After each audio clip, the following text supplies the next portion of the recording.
The Orlando Magic are a train coming down the tracks looking to make the postseason.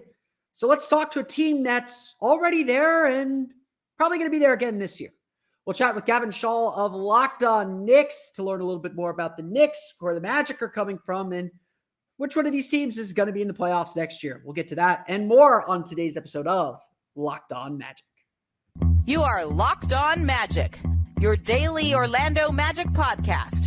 Part of the Locked On Podcast Network, your team every day.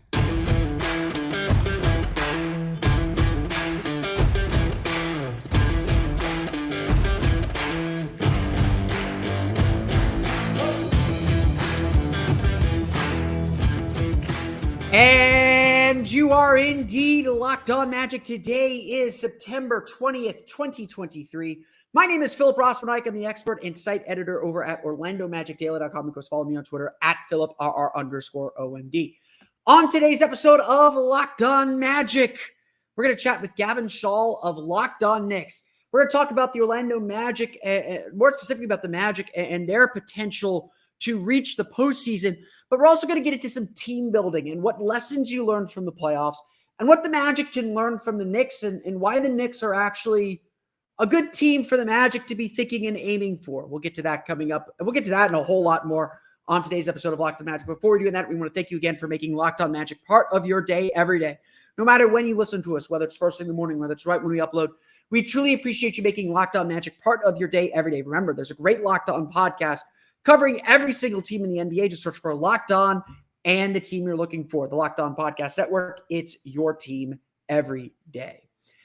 Today's episode of Locked On Magic is brought to you by Jase Medical. Empower yourself when you purchase a Jase case, providing you with a personal supply of 5 antibiotics that treat 50-plus infections. Get yours today at jasemedical.com.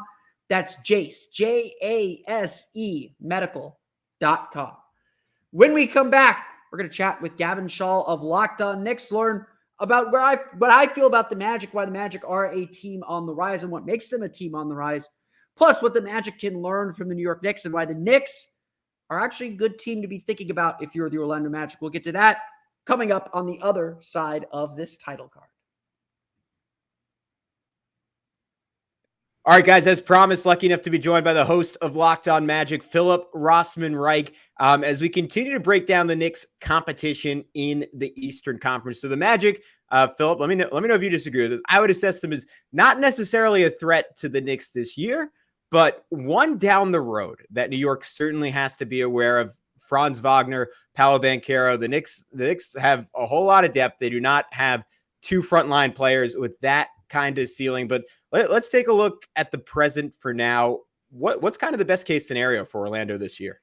I mean, I think the best case scenario for the Magic this year is to be what the Knicks were, 3 years ago when they got to the playoffs for the first time and really kind of shocked everybody.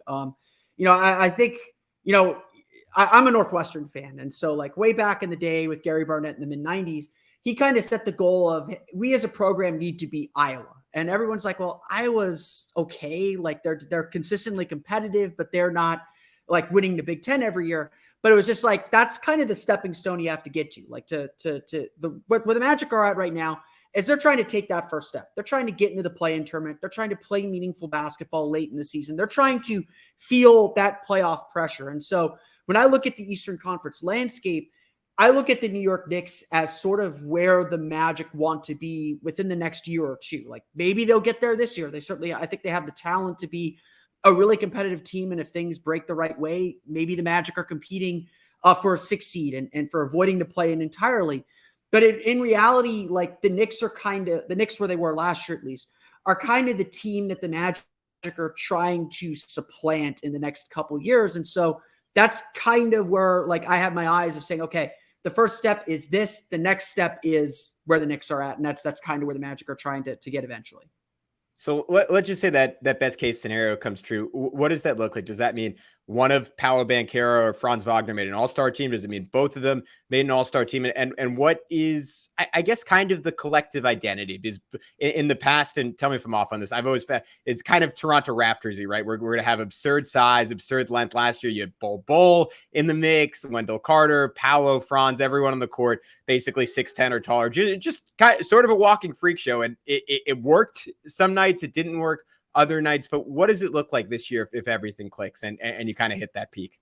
Yeah, I mean, I think like also all-star thing is sort of like a chicken or an egg problem. Like, sure. Yeah, Paolo Banchero or Franz Wagner become all-stars if the Magic win, and the Magic win because those two become all-stars. Right. So it's certainly on the table. You know, the kind of rookie season that Paolo Banchero had is the kind of rookie season you see from the elite of the elite players in this league. You know, he was being compared to Blake Griffin, to, you know, among Magic fans, like he didn't quite have a Shaq level rookie season. But, you know, like the Magic probably have not seen a rookie play that well since Shaq back in 1993. Yeah. He's certainly on that trajectory. And so for the Magic to kind of take that leap and to, you know, avoid the play-in and be a solid playoff team, it's going to take individual leaps from several players. So obviously you start with the stars, Paolo Banchero, Franz Wagner. You know, maybe Franz Wagner becomes the guy who suddenly looks like he's on an all-star trajectory. Paolo Banchero adds some efficiency. Now that part of the puzzle is solved.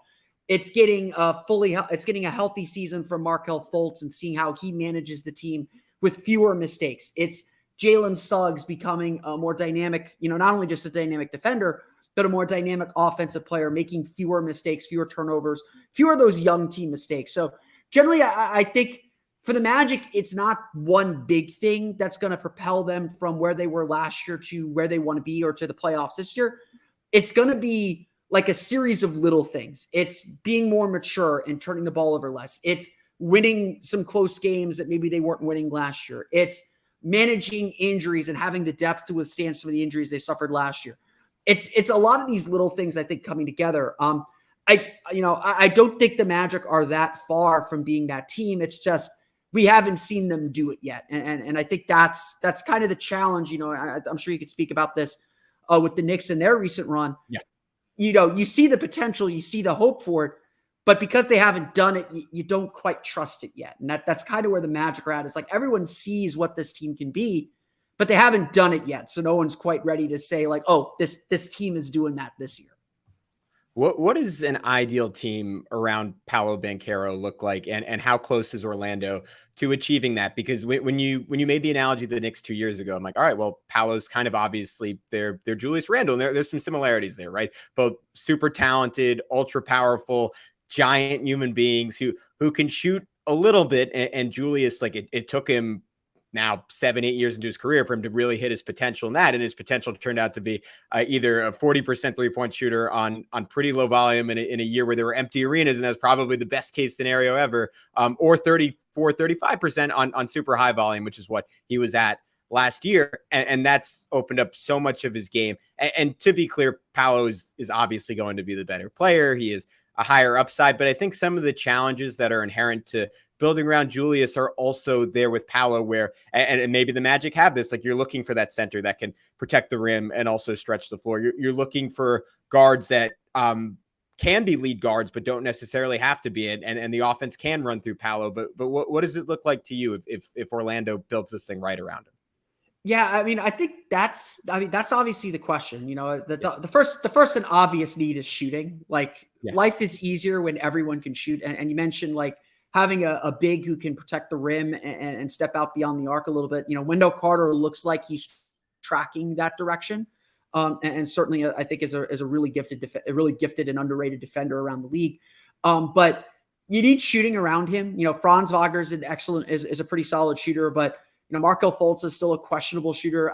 I think Magic fans would tell you he's better than people give him credit for, but he's still only taking like 2 3-pointers per game and making 32% of those. So it's not like, you know, I say this to my listeners all the time.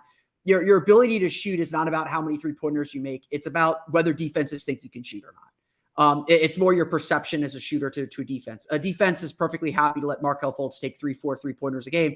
And if it's the one game where he makes 2 or 3 of them, that's okay. They'll live with that. Now, if he does that over a month, then they start shifting and changing their defense. So, I think the obvious need for the Magic is to find some shooters to spread the floor around Paolo so they can get him the ball in the low post, use his passing game, use maybe some pick and roll actions with his size to really kind of suck defenders in and not have them pack the paint so he can work a little bit freer there.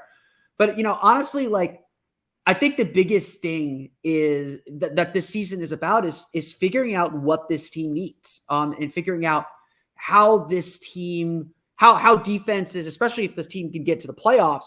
You could probably speak to this better than anyone.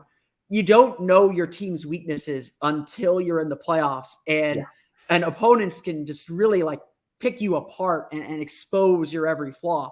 I feel like, and please correct me if I'm wrong here, with my perception of the Knicks is that, there's a little bit more panic because, Julius Randle's an older play, a little bit probably closer to his peak.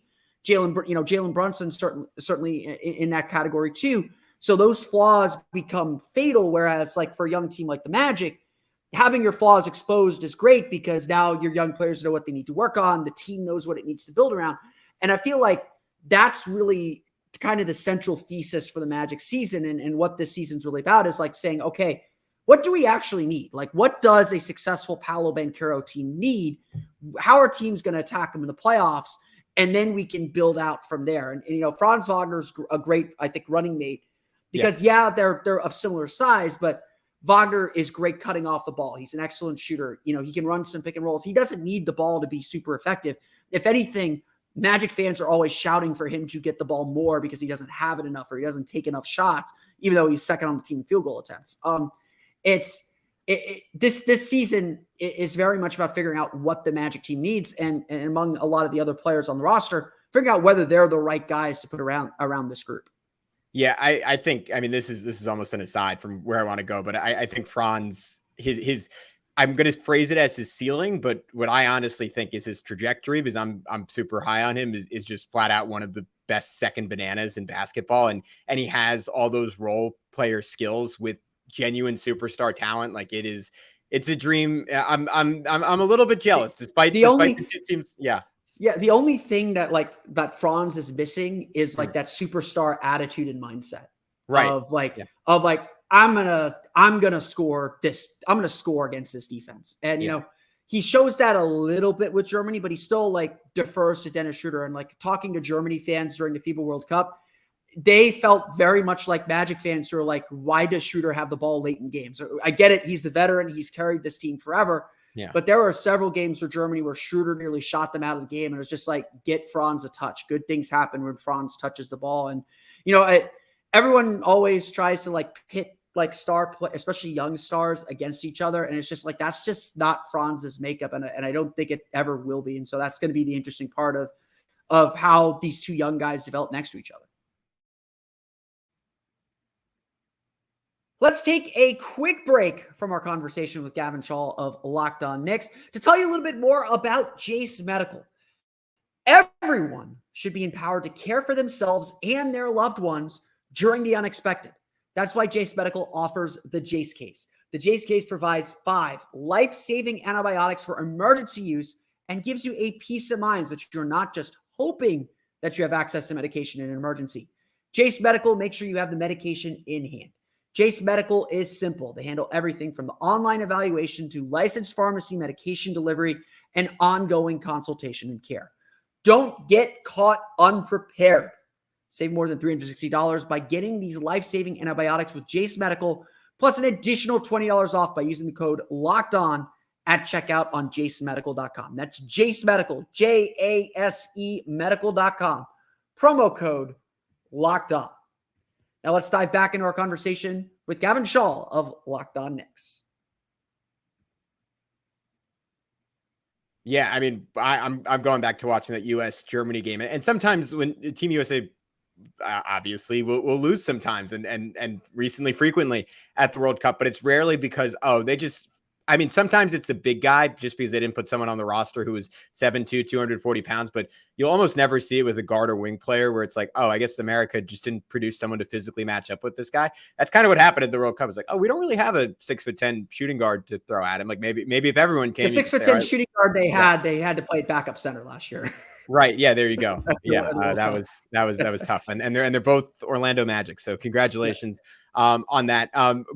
Another quick tangent to your point on the Knicks. I hear it, and I think it's maybe simmering in the background of some Knicks fans' minds. This idea that, all right, we are really good right now, and we have this incredible depth, and we have a fairly young team. Like out of the teams to make the second round of playoffs, like clearly the youngest team, I think, in terms of average age by about 2 years.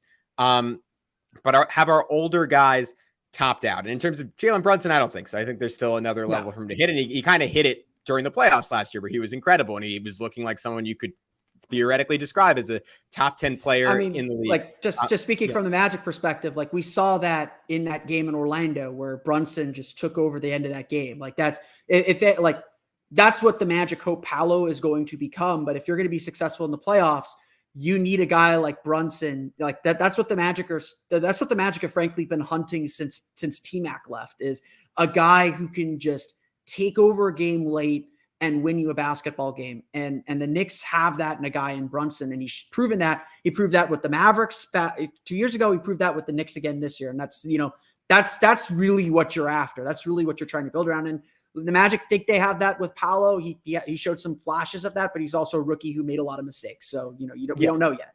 I know. And I think to that point, like they have not their finishing piece, right? Because they still, you want either that alpha wing or a truly dominant big guy like a Joel Embiid, which I know you might not love it, but I'm keeping my fingers crossed over here that happens one day. But point being, like I look across the rest of the Eastern Conference, and last year before the season we did these future rankings, and I think I had the Knicks something like 23rd, maybe 22nd. Alex had them, I think, like more like 15th, 16th, which is probably closer to the truth.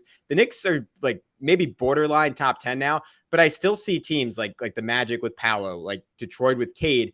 I could go through the whole Eastern Conference that theoretically have a young guy that has like a higher ceiling, maybe than anyone on the Knicks. And again, that depends on what you think about Brunson and where the next step is there. But it's sort of this interesting thing for New York where like maybe there's a superstar trade on the horizon, maybe there isn't, but they're really good right now, but they're not quite good enough to break through. And normally you would have this thought of like, all right, just wait for Giannis to age out, wait for the Celtics to inevitably break up, wait for the Sixers to inevitably break up. But for the Knicks, like, I don't know if this group, and maybe it depends on a role player becoming more of a star, like an Emmanuel Quickley or Quentin Grimes. I don't know if they have that ceiling. The beauty of Orlando right now is like, at least, and it's kind of the beauty of every team with time, you can talk yourself into them eventually having that ceiling. But to me, for it to work, and this is a very long-winded way of getting there, and I apologize for that.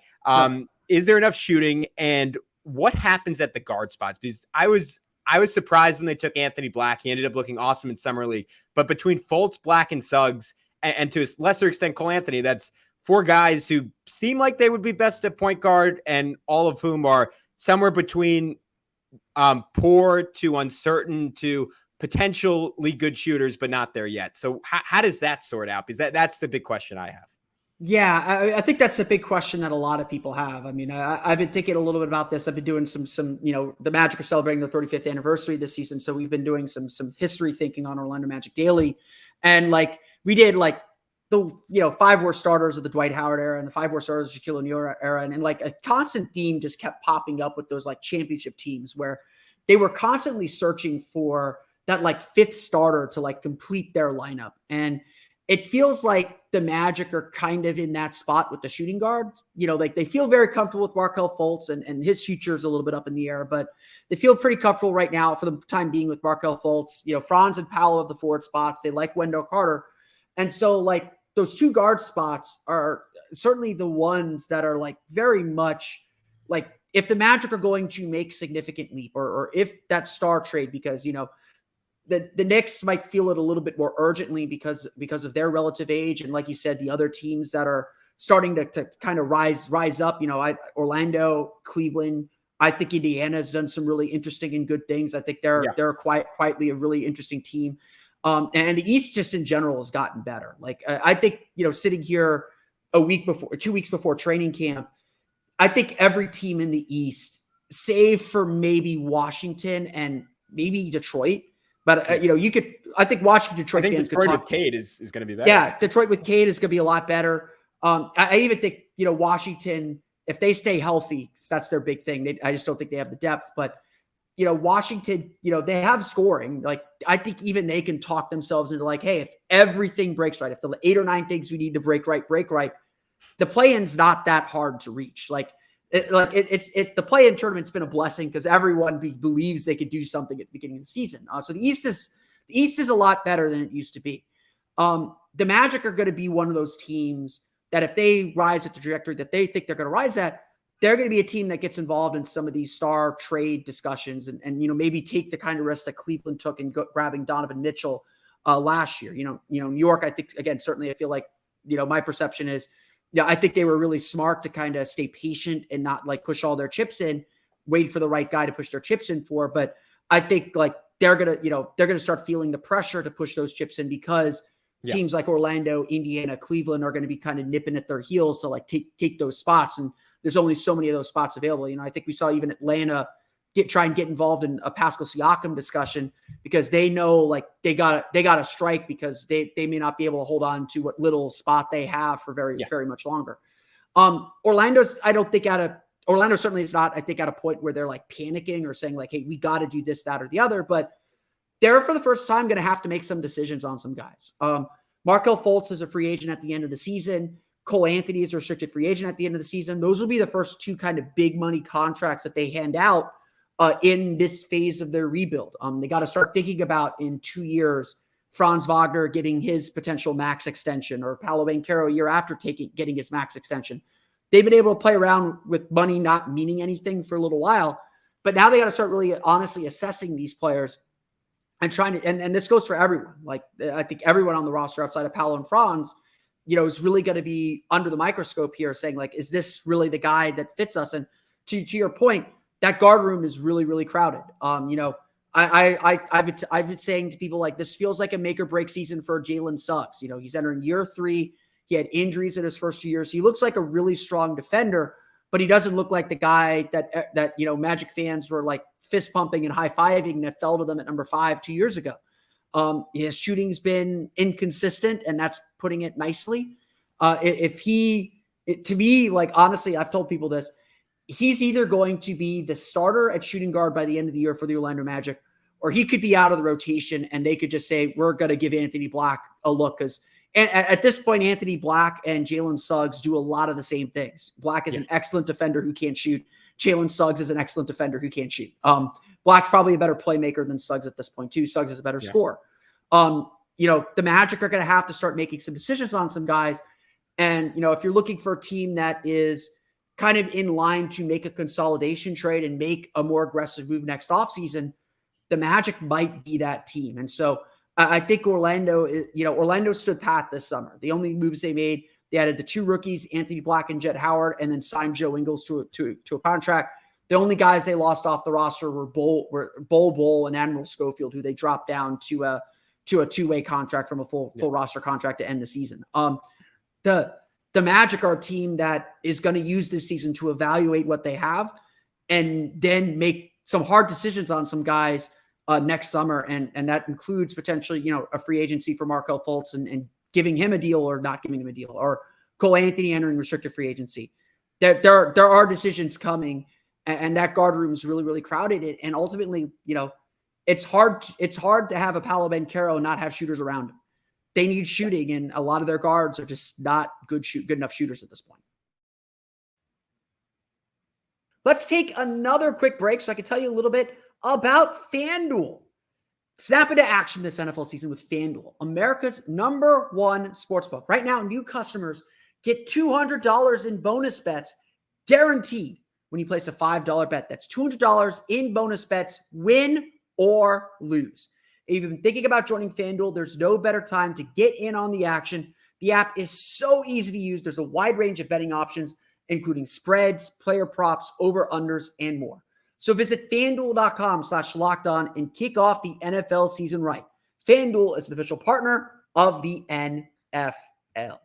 Now let's head back to our conversation with Gavin Schall of Locked On Knicks.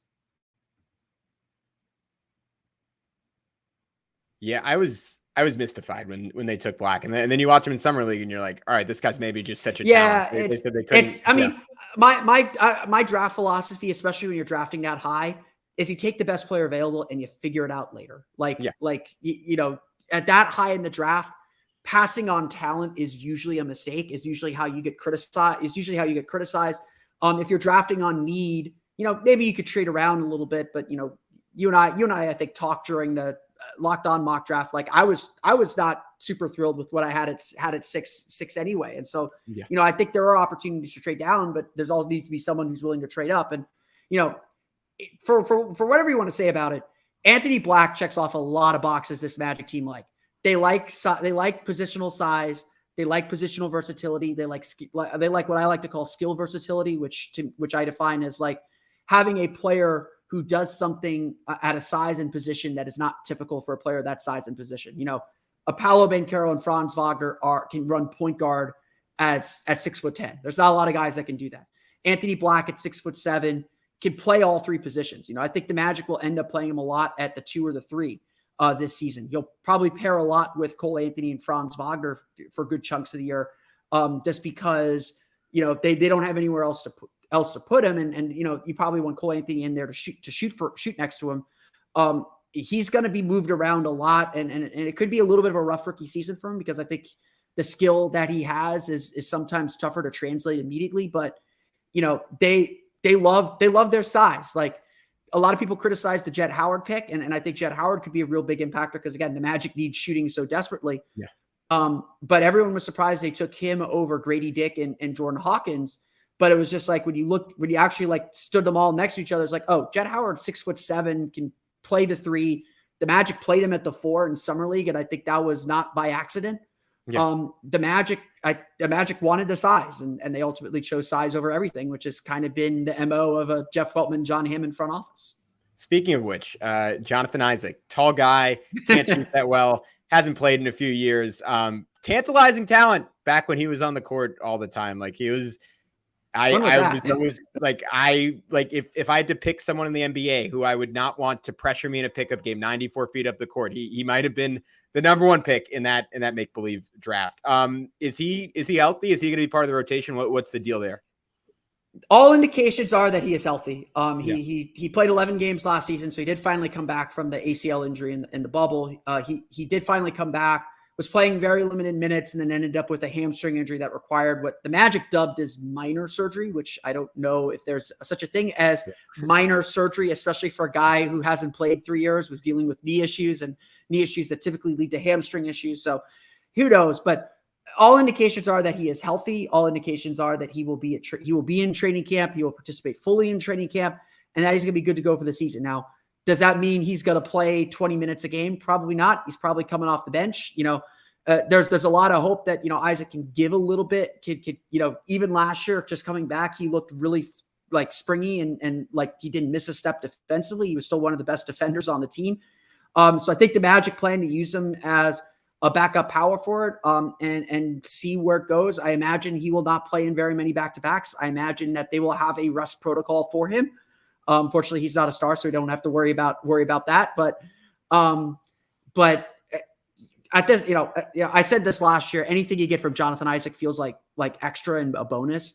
One of the things I was a little uneasy with what the Magic did this offseason is I didn't think they properly kind of covered themselves in case Isaac has to miss time. Like if Isaac has to miss significant time, then you're platooning Paolo or Franz as your backup power forward, or you're using a Joe Ingles as a backup power forward, or Jet Howard, like I said earlier, or going big and having Mo Wagner play some power forward, which he can do, but those guys are obviously not at the level of a Jonathan Isaac. And so I think a lot's riding on Isaac to be healthy and to make it through the season.